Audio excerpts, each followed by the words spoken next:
నమస్తే. Welcome to Suman TV. నేను గీతాంజలి. ప్రస్తుతం మనతో పాటు ఉన్నారు డాక్టర్ రాజీవ్ కోరపాటి గారు. వారు అమెరికాలో వృత్తిరీత్యా డాక్టర్ అండి. 25 సంవత్సరాలుగా ఈ సర్వీస్ కొనసాగిస్తున్నారు. మరోవైపు ఆయనకి స్పిరిచువాలిటీ అంటే చాలా మక్కువ. ప్రత్యేకించి భగవద్గీత పైన ఎంతో మక్కువతోటి ట్రాన్స్లేషన్ అనేది చేశారు. కానీ ఇప్పటివరకు మనం చాలా సార్లు విన్నాము, చాలా చదువుకున్నాము, ఎన్నో గీతలు కూడా ఉన్నాయి మనకి. కానీ అందులో మరీ ముఖ్యంగా భగవద్గీతని ఇంగ్లీష్లో అందరికీ అర్థమయ్యే విధంగా ట్రాన్స్లేట్ చేశారు. అసలు భగవద్గీత సారం ఏంటి, ఎవరెవరు పఠించవచ్చు, ఎలా పఠించాలి, భగవద్గీతనే మన వే ఆఫ్ లైఫ్ అని చెబుతూ ఉంటారు, ఏం నేర్చుకోవచ్చు, ఇవన్నీ కూడా వారు చాలా వివరణాత్మకంగా వివరిస్తూ ఉన్నారనమాట. తెలుసుకుందాం వాటంటి గురించి. అమెరికా నుంచి వచ్చారు. ఇండియా రాగానే మేము ఒకసారి ఒక ఫోన్ చేయగానే తప్పకుండా వస్తాను, వీటి గురించి వివరిస్తానని చెప్పారు. చాలా సంతోషం. మరి ఆలస్యం చేయకుండా భగవద్గీత గురించి రాజీవ్ గారి మాటల్లో విని తెలుసుకుందాం. డాక్టర్ గారు నమస్తే అండి. నమస్తే. ఎలా ఉన్నారు? బ్రహ్మాండంగా ఉన్నాను. మీరు ఎలా ఉన్నారు? చాలా బాగున్నాను. సో హ్యాపీ మిమ్మల్ని కలవటం. సప్త సముద్రాల అవతల ఉండేవాళ్ళు ఇప్పుడు ఇక్కడికి వచ్చేసారు.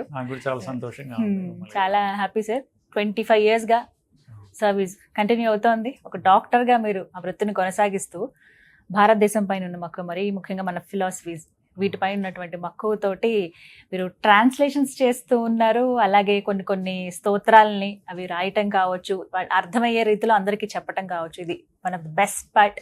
చాలా సంతోషం అనిపించింది ఆ విషయంలో. ఇలా ఇంటర్వ్యూ చేయడం కూడా ఒక అదృష్టమే.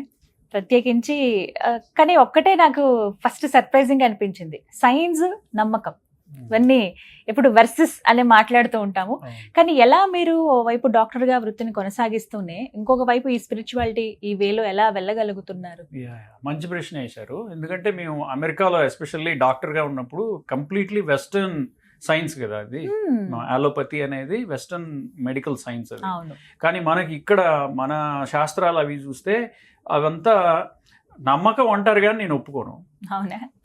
ఎందుకంటే దాని వెనకాల అంటే కొన్నిటికి నేను సెలెక్ట్ చేసుకున్న వాటికి ఎస్పెషల్లీ వాటి వెనకాల చాలా రీజన్, లాజిక్, ఏదైతే వెస్టర్న్ ఫిలాసఫీలో వెస్టర్న్ గ్రీక్ ఫిలాసఫీ అంటాం మనం, ఎపిస్టమాలజీ, ఆంటాలజీ, ఎథిక్స్, మెటాఫిజిక్స్ అని ఏవైతే మనం అంటుంటామో అవన్నీ మన దాంట్లో ఉన్నాయి.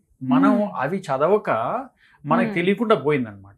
అందుకని నేనేం చేశానంటే మనలో ఉన్న ఫిలసాఫికల్ కాన్సెప్ట్స్ అన్ని బయటికి తేవాలని చెప్పి పుస్తకం రాశాను అనమాట, ఇండియన్ ఫిలాసఫీస్ రీడిస్కవర్డ్ అని. అట్లానే అదర్ ట్రాన్స్లేషన్స్, భగవద్గీత, దక్షిణామూర్తి స్తోత్రం, ఇట్లాంటివన్నీ ట్రాన్స్లేషన్స్ చేశాను. ఎందుకంటే సంస్కృతం మీద ఉన్న మక్కువతో. సంస్కృతం మనం 1980s మనం రేడియో వింటే సంస్కృతం ఇంపార్టెన్స్ చెప్తూ ఒక శ్లోకం పాట రూపంలో వచ్చేది. ఎలాగంటే కేయూరాన విభూషయంతి పురుషం హారాన చంద్రోజ్వలా న స్నానం న విలేపనం న కుసుమం నాలంకృత మూర్ధజా వాణ్యేకా సమలంకరోతి పురుషం యా సంస్కృతా ధార్యతే క్షీయంతే ఖలు భూషణాని సతతం వాగ్భూషణం భూషణం. మీరు ఎప్పుడన్నా వింటే ఆల్ ఇండియా రేడియోలో సంస్కృతం ఏదైనా ప్రోగ్రామ్ ముందు ఇది పెట్టేవాళ్ళు అనమాట. ఇట్లా వెనకాల చిన్న మ్యూజిక్ ఆ ట్యూన్ గుర్తొస్తుంటుంది.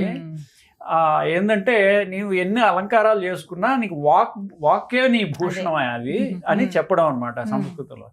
సంస్కృతమే మనల్ని సంస్కరిస్తుంది, భాష మనల్ని సంస్కరిస్తుంది. అది మనకి చాలా ఇంట్రెస్టింగ్ గా ఉంటుంది అది వింటే. ఎందుకంటే సంస్కృతమే వెరీ లాజికల్ లాంగ్వేజ్.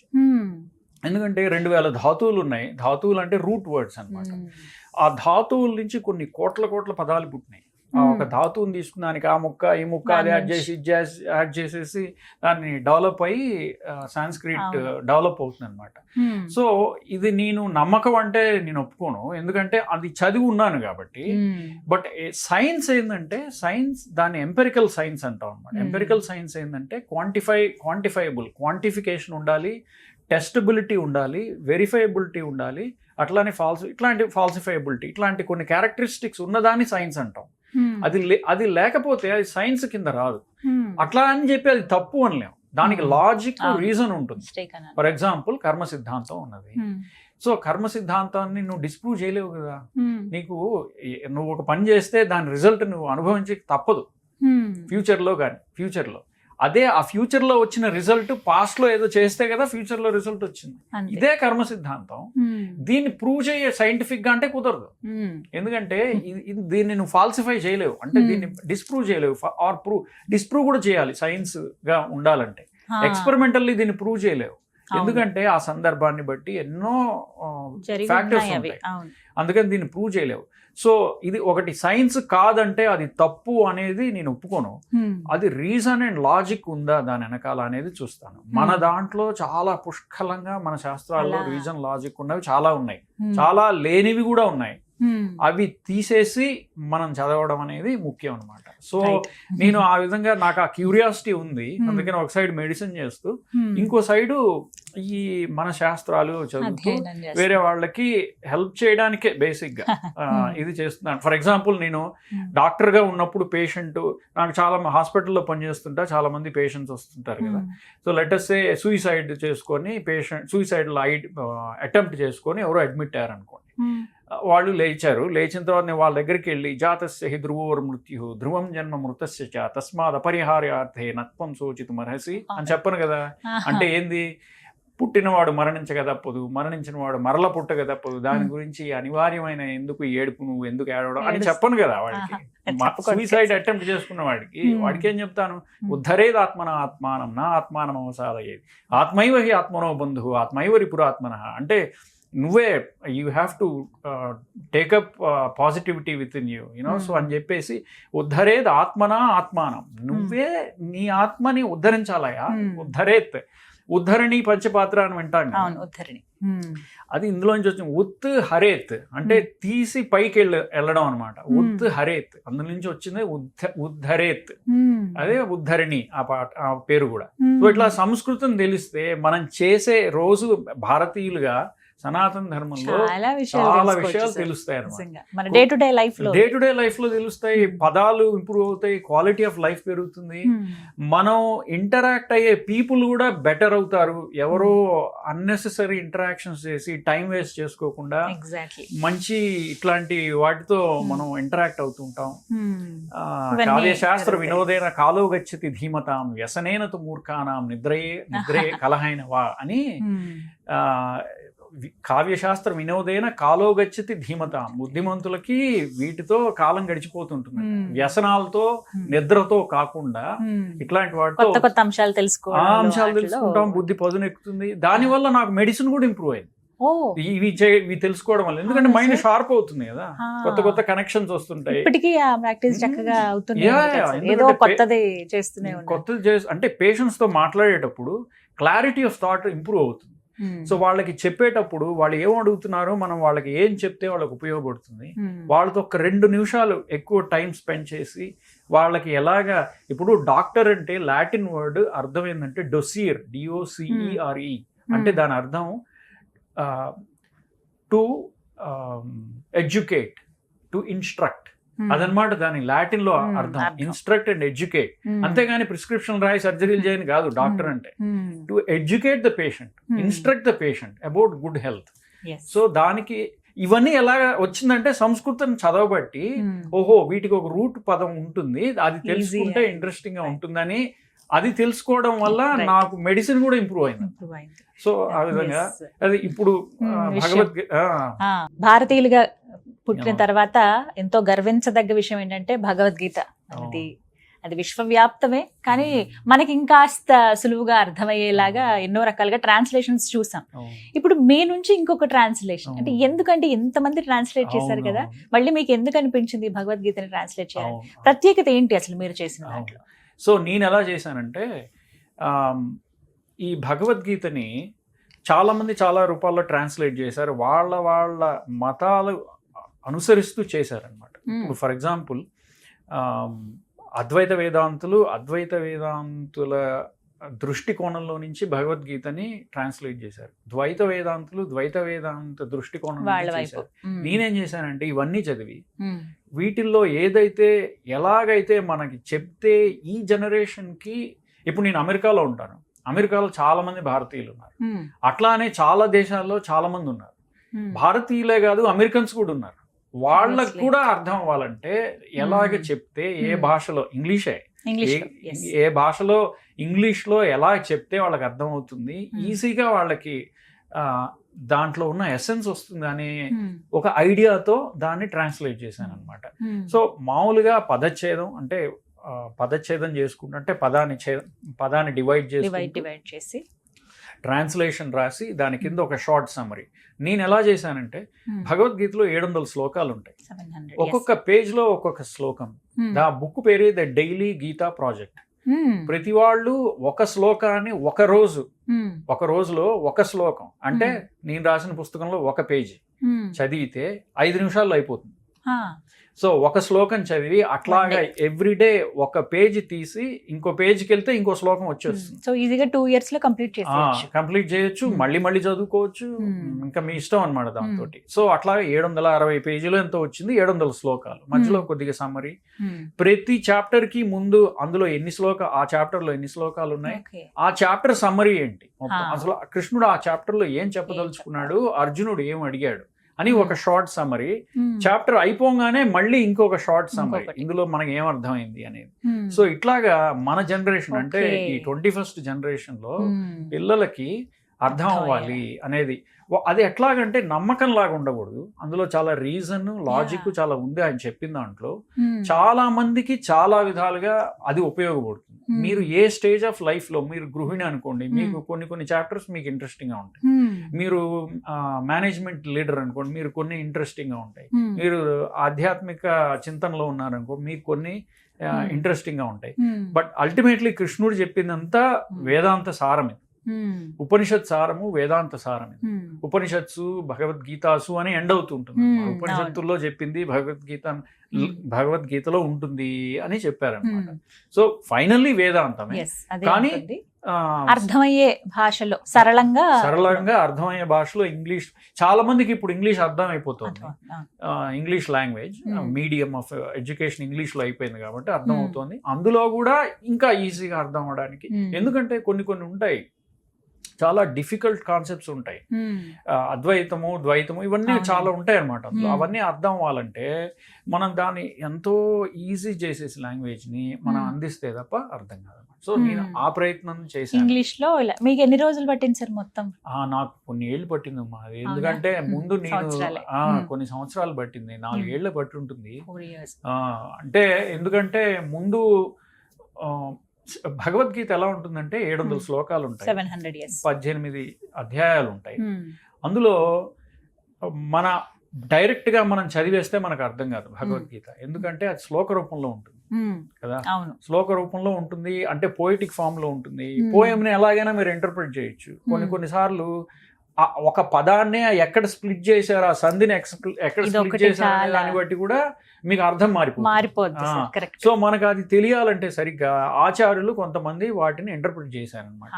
లైక్ మనకి చేసిన వాళ్ళల్లో శంకరాచార్యులు, రామానుజాచార్యులు, మధ్వాచార్యులు, వల్లభాచార్యులు, చైతన్య మహాప్రభు,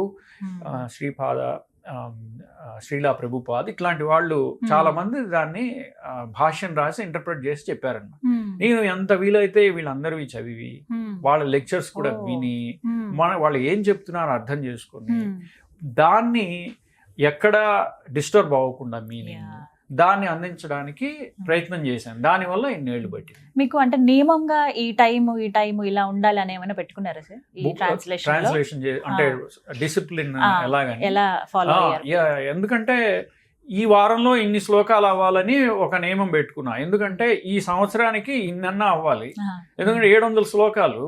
నేను ఇంకా ఒక గోల్ పెట్టుకోపోతే, సో ఎలా పెట్టుకున్నానంటే ఈ వారానికి ఇన్ని శ్లోకాలు అవ్వాలి. కొన్నిసార్లు ఒక రోజులో నాకు వర్క్ వల్ల కుదరపోయినా ఇంకో రోజు కాంపెన్సేట్ చేసి ఆ వారంలో అవి కంప్లీట్ చేయాలి అని చెప్పి పెట్టుకున్నాను.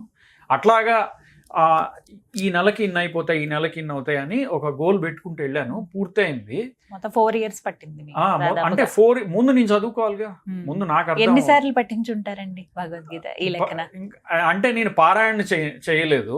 అంటే పారాయణ అంటే ఇంకా అట్లాగనే చదువుతూ ఉండడం కదా. పారాయణ చేయకుండా అట్లా చదువుతుండ ఒక శ్లోకాన్ని పట్టుకొని ఇంకా దాన్ని ఆ పదాన్ని పట్టుకొని దానికి అసలు ఏం కొన్ని అయితే ఆ ఒక పదానికే 1 గంట 2 గంటలు బట్టి ఆ పదాన్ని అర్థం చేసుకోవడానికి. ఎందుకంటే అది ఎవరు ఎట్లా చెప్పారు, శంకరాచార్యులు ఎలా చెప్పారు అనేది మ్మ్. అది ఎవరైనా చేసేది, నేను చేసేది గొప్ప విషయం ఏం కాదు. అయితే ఈ 700 శ్లోకాల్లో మిమ్మల్ని బాగా ప్రభావితం చేసినటువంటి శ్లోకం ఏదైనా? సో చాలా ఉన్నాయి. మ్మ్. సో ఒకటి, స్థిత ప్రజ్ఞస్య కా భాష సమాధిస్తస్య కేశవ. అంటే అర్జునుడు చెప్పింది, 2వ అధ్యాయంలో వస్తుంది. మ్మ్. అర్జునుడు చెప్పింది అనమాట. అర్జునుడు కృష్ణుని అడుగుతాడు అనమాట ఒక ప్రశ్న. ఆ ప్రశ్న చాలా ముఖ్యమైనది భగవద్గీత మొత్తానికి. చాలా అడిగాడు ప్రశ్నలు.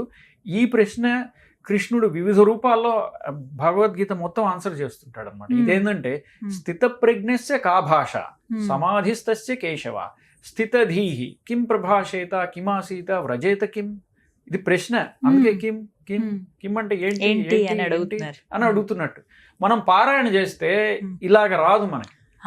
ఇది ఏదో చదువుకుంటూ వెళ్ళిపోతాం, అలా వెళ్ళిపోతాం. అదే మీరు పారాయణ చేయడం మంచిదే కాదన్ను, బట్ అర్థం తెలుసుకున్నప్పుడు సంస్కృతం కొద్దిగా గొప్ప వస్తే మీకు ఓహో ఇది అడుగుతున్నాడా అర్జునుడు కృష్ణుడిని, సరే కృష్ణుడు ఏం చెప్పాడు చూద్దాం అని నెక్స్ట్ వస్తాయి. ఎట్లాగా చెప్పుకుంటూ వెళ్తాడు అనమాట. స్థిత ప్రజ్ఞస్య కా భాష ఇట్లాగా మీరు ఇలాగ క్వశ్చన్ లాగా అడిగితే మీకు ఇంకా ఇంట్రెస్ట్. పిల్లలకి ఇలా చెప్తే అర్జునుడు చాలా వరకు క్లాసెస్ లో చెప్తున్నారు సార్. ఇప్పుడు స్కిట్ లో చేయించి నేను అర్జునుడు అనుకోండి, మీరు కృష్ణుడు అనుకోండి, నేను అడుగుతుంటాను మిమ్మల్ని స్థిత ప్రజ్ఞస్య కా భాష సమాధిస్తస్య కేశవ స్థితధీహి కిం ప్రభాషేత కిమాసీత వ్రజేత కిం అన్నాం అనుకోండి, కొద్దిగా సంస్కృతం తెలిసింది అనుకోండి, వాళ్ళకి ఇంకా ఇంట్రెస్టింగ్ గా ఉంటుంది. అదే చదువుకుంటే వెళ్ళిపోయేదో మెమరైజ్ చేసేస్తే చెప్పేసాను అనిపించుకున్నట్టు, కంప్లీట్ చేశాను అసలు మన జీవితానికి అన్వయించుకోవచ్చు. అంటే ఏంటంటే దాని అర్థం స్థిత ప్రజ్ఞుడు అంటే ఎవడు, సమాధి అంటే ఏంటి, ఆ స్థిత ప్రజ్ఞుడు ఎలా నిలబడతాడు, ఎలా నడుస్తాడు, వేరే వాళ్ళతో ఎలా ప్రవర్తిస్తాడు అంటే నేను అది అవ్వడానికి ఏం చేయాలి అన్నట్టుగా. నేనైతే నాకు ఎలాగ ప్రమాణం అంటే అర్జునుడు ఏమంటున్నాడంటే వీడు స్థిత ప్రజ్ఞుడు అని నువ్వు ఎలా చెప్పగలవు? నువ్వు అంటున్నావు స్థిత ప్రజ్ఞత మనందరికీ రావాలని అంటున్నావు, కానీ వాడు స్థిత ప్రజ్ఞుడు ఏం చూసి చెప్తావు వాడు స్థిత ప్రజ్ఞుడు అని అడుగు. సో కృష్ణుడు చెప్పుకుంటూ వెళ్తాడు అనమాట. ఆ తర్వాత ఇందాక ఇంకొక పద్యం, అర్జునుడు ఇంకొక జాయసీ చేత్ కర్మణస్తే మతాబుద్ధిర్ జనార్దన తత్కిం కర్మణి ఘోరేమాం నియోజేసి కేశవ. ఇది ఒక డైలాగ్. అర్జునుడు కృష్ణుని అడుగుతున్నాడు, జాయసీ చేత్ కర్మణస్తే మతాబుద్ధిర్ జనార్దన తత్కిం కర్మణి ఘోరేమాం నియోజేసి కేశవ వ్యామిశ్రేణేవ వాక్యేన బుద్ధిం మోహైసీవమే తదేకం వద నిశ్చిత్య ఏన శ్రేయోహమాప్నుయాం. నాకు ఏది శ్రేయస్సు కలుగుతుందో ఒకటి చెప్పు, ఎందుకు ఇన్ని చెప్పి కన్ఫ్యూజ్ చేస్తావు? కాసేపేమో యుద్ధం అంటావు, కాసేపేమో చేయొద్దంటావు, కాసేపేమో పండితుడు అంటే ఇట్లా ఉన్నాడంటావు, అట్లా ఉన్నాడంటావు. నేనేం చేయాలి చెప్పవా, నువ్వు కన్ఫ్యూజ్ చేయబాక నాకు అని అడుగుతున్నట్టు అనమాట. సో ఇలాగా కృష్ణుడిని అర్జునుడు ఏమీ లైట్ గా తీసుకోవాలా. నువ్వేదో చెప్తున్నావు నేను వింటున్నాను, నువ్వేది చెప్పినా కరెక్టే, ఇలాగేం అనలేదు. వేరే ఎక్కడా ఇది దొరకదు, ఏ మతాల్లో ఎక్కడా ఇది దొరకదు ఇట్లాంటి క్వశ్చన్. ఎందుకంటే ఫ్రీడమ్ టు క్వశ్చన్ ఉండాలి కదా మనకి. గురువు మీద భక్తి ఉండొచ్చు, ఆర్ గురువు మీద గౌరవం ఉండొచ్చు, అట్లా అని చెప్పి గురువు ఏది చెప్పినా తలుపేయాలని లేదు కదా. అక్కడ కృష్ణుడు గురువు కదా, గురు స్థానంలో ఉన్నవాడు, అర్జునుడు శిష్యుడు స్థానంలో ఉన్నవాడు. శిష్యస్తేహం, నీ శిష్యున్నాయా నేను, నాకు గాంధీవం శంశతే హస్తాత్, గాంధీవం జారిపోతోంది, నేను వాళ్ళందరినీ చూసి నన్ను పెంచిన వాళ్ళని నేను చంపాలా, ఏం మాట్లాడుతున్నావు నువ్వు, ఇట్ ఈస్ ఇంపాసిబుల్ అని పడిపోతుంది నాకు గాంధీవం. ఒళ్ళు చెమటలు పట్టేస్తున్నాయి. ఇది ఫస్ట్ చాప్టర్ లో లాస్ట్ పార్ట్ అన్నమాట. చెమటలు పట్టేస్తున్నాయి, గాంధీవం జారిపోతుంది నా చేతిలో నుంచి, కూలబడిపోతున్నా నేను, చెమటలు పట్టేస్తున్నాయి, హార్ట్ రేట్ పెరిగిపోతుంది, నాకు యాంగ్జైటీ వచ్చేస్తుంది, నాకు ఏం చేయాలో అర్థం కావట్లా, ఏదో ఒకటి చెయ్యి, నాకు నీ శిష్యుడిని అయిపోతున్నా నేను ఇప్పుడు, నువ్వు ఏది చెప్తే అది నేను వింటాను అని మొదలుపెట్టి కృష్ణుడు చెప్పడం మొదలు పెడతాడు. అప్పుడు అర్జునుడు ప్రశ్నల మీద ప్రశ్నలు వేసి క్లారిటీ వచ్చేదాకా ఆన్సర్ తీసుకొని చివరికి క్లారిటీ వచ్చింది నాకు, ఇప్పుడు I'm ready to fight or ready to do my duty. Ready to fight కూడా కాదు, మన డ్యూటీ మనం చేయాలి కదా. ఆయన డ్యూటీ ఏంది, క్షత్రియుడు డ్యూటీ ఆయన చేయాలి, అందుకని ఆయన చేయాలి. సో నా అప్రోచ్ అంతా ఇలా ఉంటుంది అనమాట. కొద్దిగా సంస్కృతం తెలుసుకుంటే you will actually enjoy it. Okay, so complete English లోనే ఉంటుంది. ఇప్పుడు ఆ బుక్స్ ఎలా సార్ మాకు మరి అవైలబుల్ గా ఉన్నాయి, ఆన్లైన్ లో ఉన్నాయి, ఎక్కడైనా ఉంటాయి.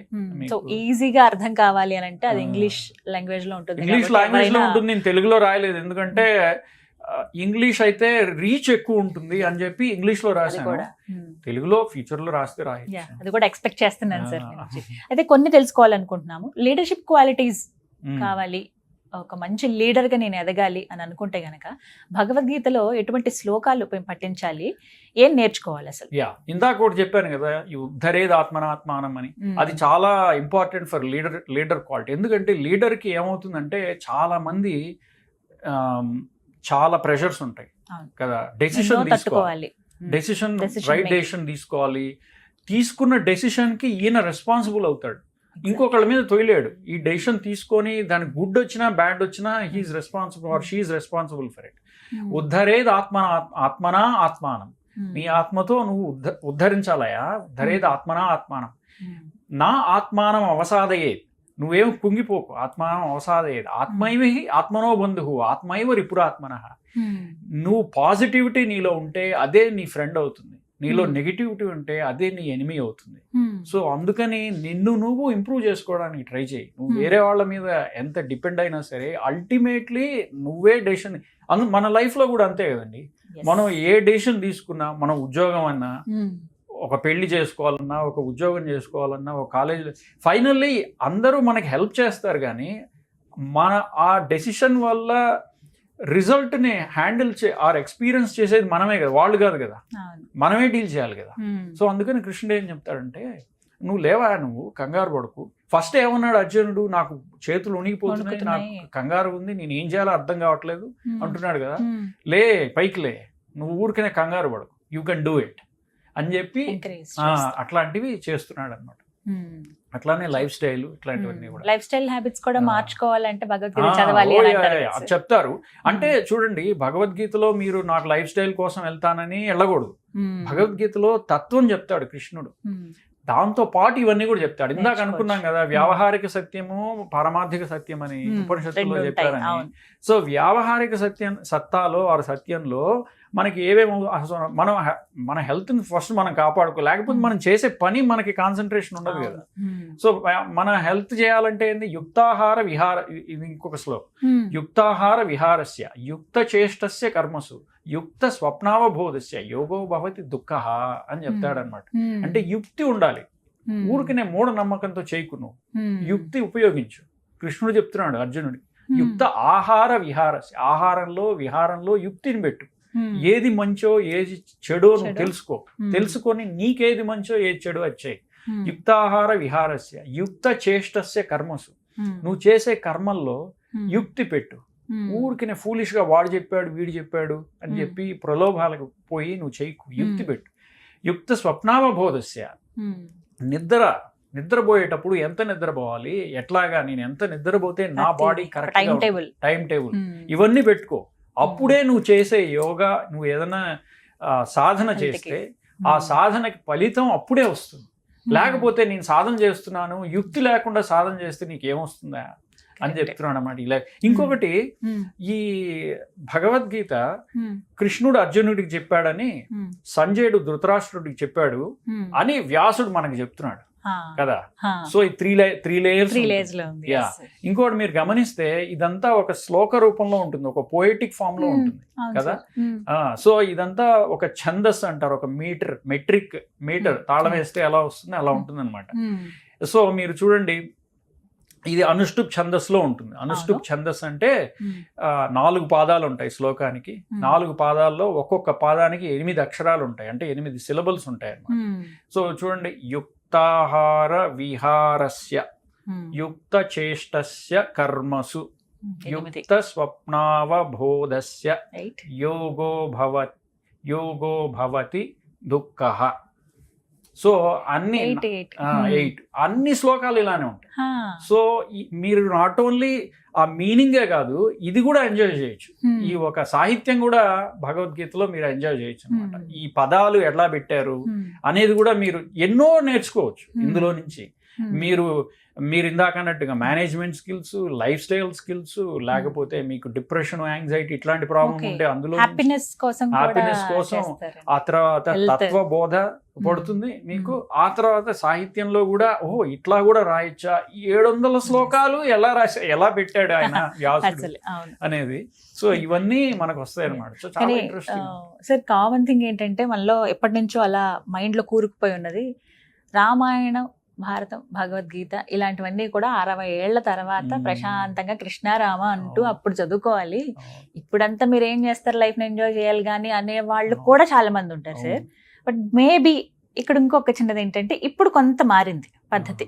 సో ఇవి విన్న తర్వాత మీకేమనిపిస్తుంది, నిజంగా ఏజ్డ్ వాళ్ళు అప్పుడు వాళ్ళకి ఇంకా వేరే వ్యాపకం ఉండదు కాబట్టి అప్పుడు చదవాలా, యంగ్ ఏజ్ లోనే ఇప్పుడే చదవాలా అని అంటే ఏం చెప్తారు? అసలు భగవద్గీత చెప్పింది ఎవరికి? ఆ కర్తవ్యంలో ఉన్నవాడికి కదా. సో ఎవడో రిటైర్ అయిపోయిన వాడికి చెప్పలేదు. సో అర్జునుడు యూత్ లో ఉన్నప్పుడు, అర్జునుడు ఫైటింగ్ కి ముందు అంటే తన కర్తవ్యం చేసే ముందు దిగాలు పడిపోయి కూర్చుంటే ఎలాగ అందులో నుంచి బయటికి రావాలో కృష్ణుడు చెప్పాడు. రిటైర్మెంట్ అయిపోయిన తర్వాత ఇంకా ఏముంటుంది, అంతా మనం ఇంకా ఏమి చేయలేని చెయ్యొచ్చు, చేసేవేవో చేయొచ్చు, కానీ అవకాశం ఉండదు కదా. ప్రాబ్లం ఏమవుతుందంటే, నేను మెడికల్ డాక్టర్నే కదా, సో నాకు అర్థం అవుతుంటుంది retirement age 60 and above 70 and above వచ్చినప్పుడు మెమరీ వీక్ అవుతూ ఉంటుంది. మీకు కొత్తగా ఏమన్నా తెలుసుకోవాలన్నా, ఏమన్నా ఉచ్చారణ చేయాలన్నా జిజ్ఞాస ఇవన్నీ తగ్గిపోతూ ఉంటాయి అప్పటికి. ఎందుకంటే న్యాచురల్ బయలాజికల్ గా తగ్గుతుంది, ఏదో మీ మిస్టేక్ అని కాదు, బయలాజికల్ గా తగ్గుతూ ఉంటాయి. చిన్నప్పుడు షార్ప్ గా ఉంటుంది మైండ్. ప్లస్ మీకు ఇవన్నీ ఎప్పుడు అవసరం, అంతా అయిపోయి ఇంట్లో కూర్చున్నప్పుడు కాదు కదా. ఇప్పుడు టైం పాస్ కాదు కదా ఇది. భగవద్గీత అనేది టైం పాస్ కాదు, టైంని ఎలాగా బెటర్ గా యూజ్ చేయాలనే దాన్ని కదా భగవద్గీత కృష్ణుడు అర్జునుడికి చెప్పాడు. సో అది ఎప్పుడు చేయాలంటే, ఎప్పుడైతే నీకు చేయాలనిపిస్తుందో అప్పుడు మొదలు పెట్టాలి. అంతే. మన వాళ్ళు సెలెక్ట్ చేసుకుంటారు సార్ డేట్స్, గీతా జయంతి రోజు అని చెప్పి, ఏకాదశి కని ఇలా అని పారాయణ చేస్తూ ఉంటారు. లేదు రోజుకు ఒక్కటి, ఇప్పుడు మీరు అన్నట్టు మీ పుస్తకంలో ఏ విధంగా అయితే మీరు ఏ ఉద్దేశంతో అయితే మీరు రాశారు సార్, అలాగే రోజుకి ఒక శ్లోకం అంటూ చదువుకోవచ్చు. నేను చెప్పేది ఏంటంటే, కాలేజీకి వస్తారు కదా పిల్లలు, ఎందుకంటే అప్పటిదాకా ఈ ఎంట్రన్స్ ఎగ్జామ్లు వీటిల్లో బిజీగా ఉంటారు, అదంతా అయిపోయి కాలేజీలకి లేకపోతే ఉద్యోగాలకి వచ్చినప్పటి నుంచి రోజుకి 5 నిమిషాలు ఒక పేజీ, అంటే నా పుస్తకమే అక్కర్లే, ఎవరి పుస్తకమైనా భగవద్గీతలో నీకు సంస్కృతం రాకపోతే ఇంగ్లీష్లోనో తెలుగులోనో ఏ భాషలో అయినా కొద్దిగా అర్థం కాకపోయినా కొద్దిగా చదువుతుంటే అది చిన్నగా మనకి ఎక్కుతుంది అనమాట లోపల. కొన్నిసార్లు ఈ శ్లోకానికి నాకు అర్థం అవ్వలేదు, చదివేసి వెళ్ళిపోయి 2 ఏళ్ల తర్వాత అర్థం అవుతుంది దానికి, ముందుకెళ్ళి ఎక్కడో దాని ఆన్సర్ ఉంటుంది, మళ్ళీ వెనక్కి వస్తుంది అనమాట. సో మనకి లైఫ్ లో ఎక్స్పీరియన్సెస్ మనకు కొన్నిటి ఇదే దాని అర్థం అని అప్పుడు అర్థం అవుతుంది, అప్పుడు మళ్ళీ దాన్ని వెళ్ళి మళ్ళీ చూసుకొని అలా చేసుకోవచ్చు అనమాట. సో అందుకని అర్థం అయినా అవ్వకపోయినా, ఎందుకంటే అందులో సారం ఉన్నదని మనకి తెలుసు, నీకు అర్థం అవ్వకపోతే అందులో సారం లేదని ఎలా చెప్తావు? అది నీకు అర్థం అవ్వలేదు అంతే. సో మీరు ఇచ్చే ఫైనల్ మెసేజ్ ఏంటి సార్, ఏమని చెప్తారు భగవద్గీత గురించి ఇప్పటి జనరేషన్ వాళ్ళకి? భగవద్గీత ప్రతి వాళ్ళు ఎంతో కొంత అవగాహన ఉండాలి, అందులో మీనింగ్ తెలుసుకోవాలి. అసలు కృష్ణుడు అర్జునుడికి ఎందుకు చెప్పాడు, అది మనకెలా ఉపయోగం. ఎప్పుడో ఎన్నో వేల ఏళ్ల క్రితం జరిగిన కురుక్షేత్రంలో ఒక ఆయన ఇంకొక ఆయనకి ఏదో చెప్తే అది నాకెందుకయా అనేది కాకుండా, అందులో ఏముందో అసలు ఏం చెప్పాడో అర్థం తెలుసుకొని పారాయణ చేస్తే చేయండి, సంస్కృతం వచ్చినా రాకపోయినా దాంట్లో ఉన్న ఎసెన్స్ తెలుసుకోండి, దాన్ని కరెక్ట్ గా అర్థం చేసుకోవాలి. ఎందుకంటే అర్థం చేసుకోవడానికి చాలా మంది ఆచార్యులు గురువులు చెప్పున్నారు. సో ప్రతి వాళ్ళు ఎంతో 10 శ్లోకాలైనా దాని గురించి మనం అర్థం చేసుకొని, ఎందుకంటే మనుష్యానాం సహస్రేషు కశ్చిద్ యతతి సిద్ధయే యతతామపి సిద్ధానాం కశ్చిన్ మాం వేత్తి తత్వతః అన్నాడు కృష్ణుడు. అంటే 1000 మందిలో ఒకడు ఉంటాడు ఇంట్రెస్ట్ ఉన్నవాడు, వాళ్ళల్లో అట్లాంటి ఒక్కళ్ళు ఉంటారు కదా, అట్లాంటి 1000 మందిలో ఎవడో ఒక్కడికి నేనెవరో అర్థం అవుతోంది, ఆ ఒక్కడు స్థిత ప్రజ్ఞతని పొందుతున్నాడు అని చెప్తున్నాడు అన్నమాట. సో మన గోల్ అంతా ఎలా ఉండాలంటే, ఎప్పుడో రిటైర్మెంట్ అయిన తర్వాత చదువుతాను ఇదిగా, స్థిత ప్రజ్ఞత ఎలా వస్తుంది? ఈ ప్రతి మనిషికి లైఫ్ లో ఒడుదుడుకులు ఉంటాయి, ఖచ్చితంగా వస్తాయి. అసలు నువ్వు నువ్వు ఏమి చేసినా చెయ్యకపోయినా ఉంటాయి, ఊరికినే కూర్చున్నా సరే ఉంటాయి. సో అందుకని అవన్నీ ఎలా హ్యాండిల్ చేసుకోవాలి ఇవన్నీ చూడాలంటే మనకి ఇట్లాంటివి మనకు ఆల్రెడీ ఉన్నాయి, మనం కొత్తగా కనిపెట్టక్కర్లేదు, ఇంకో చోటకి వెళ్ళక్కర్లేదు, ఇంకో చోటకి పరిగెత్తుకుంటూ పోయి మనకి లక్కీగా మన ఇంట్లోనే ఉన్నాయి. అమెరికా వాళ్ళకైతే వాళ్ళకి లేవు కాబట్టి మన దగ్గర చదువుకొని మళ్ళీ వెళ్ళాలి, ట్రాన్స్లేషన్ చేసుకోవాలి. మన మాతృభాషల్లో, మన తెలుగులో, తమిళ్లో, సంస్కృత, కన్నడలో అన్నిట్లో మనకి అందించి ఒలిచి మన చేతిలో పెట్టారు.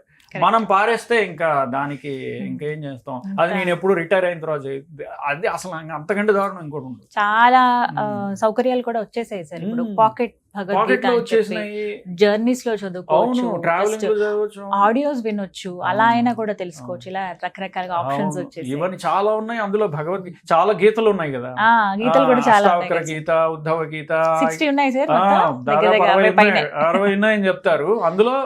ఇందులో ఏంటంటే చెప్పాను కదా, ఇది ఛందస్సు, ఈ సాహిత్యము, ఈ సంస్కృతం, ఇదంతా చాలా బ్యూటిఫుల్ గా ఉంటుంది. దీన్ని మనం ఎంజాయ్ చేయొచ్చు. ఒక 4 శ్లోకాలు చదివి మన మైండ్ లో పెట్టేసుకుంటే హ్యాపీగా అప్పుడప్పుడు గుర్తొస్తుంటాయి. మన లైఫ్ కి అన్వయించుకొని మన లైఫ్ ని ఒక స్ట్రైట్ పాత్ లో మనకి పీస్ఫుల్ గా వెళ్ళేదానికి ఉపయోగపడుతుంది. ఎస్, బట్ ఫైనల్లీ నేనైతే కొంతమందిని చూసాను సార్, భగవద్గీత చదివిన తర్వాత నా లైఫ్ చేంజ్ అయిందని చెప్పి, కొంతమంది లైఫ్ టర్న్ అయిందని చెప్పి, తెలుసుకున్నారు అసలు జీవితం అంటే ఏంటని చెప్పి, ఇలా చాలా మంది దగ్గర చాలా మంది చెప్పారు. చిన్నవాళ్ళ నుంచి మహాత్మా గాంధీయే చెప్పారు, సో పెద్ద వాళ్ళు చెప్పారు, చాలా మంది వెస్టర్న్ వాళ్ళు కూడా చదివారు. మనకి అన్ఫార్చునేట్లీ మనం ఏమైందంటే, మనకి ఇదిగో చనిపోయిన తర్వాత చెప్పేది, రిటైర్మెంట్ అయిన తర్వాత చెప్పేది, ఇది కూడా మనందరికి ఎక్కువ తప్పుదో ప్రాబ్లం. చనిపోయిన దగ్గర ఎక్కువ ఎక్కడ ప్లే చేస్తారంటే అక్కడే. బట్ ఇప్పుడు మారింది సార్, అది సంతోషమే.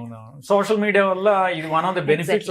చాలా నెగటివ్స్ ఉన్నాయి కానీ one of the benefits. Yes, ఇదైతే ఖచ్చితంగా ఈ విషయంలో మీ నుంచి ఇంకా ఇలాంటి ఎక్స్పెక్ట్ చేస్తున్నాను సార్. మీరు మళ్ళీ కనుక వచ్చినప్పుడు డెఫినెట్ గా మాకు కొంత సమయం ఇవ్వాలి, వీటిపైన ఇంకా విపులంగా ఇంకా వివరంగా మాట్లాడదాం sir. Thank you so much and all the best sir. ఈ మార్గంలో మీరు ఇంకా మరిన్ని సక్సెస్ఫుల్ ఏమనాలి, మంచి పుస్తకాలు రాయాలి, మాకు ఇంకా అర్థమయ్యే రీతిలో వాటిని అందించాలని, మీ జర్నీ ఇంకా పూల పాన్పుల అలా సాగాలని మనస్ఫూర్తిగా కోరుకుంటున్నాను. Thank you very much.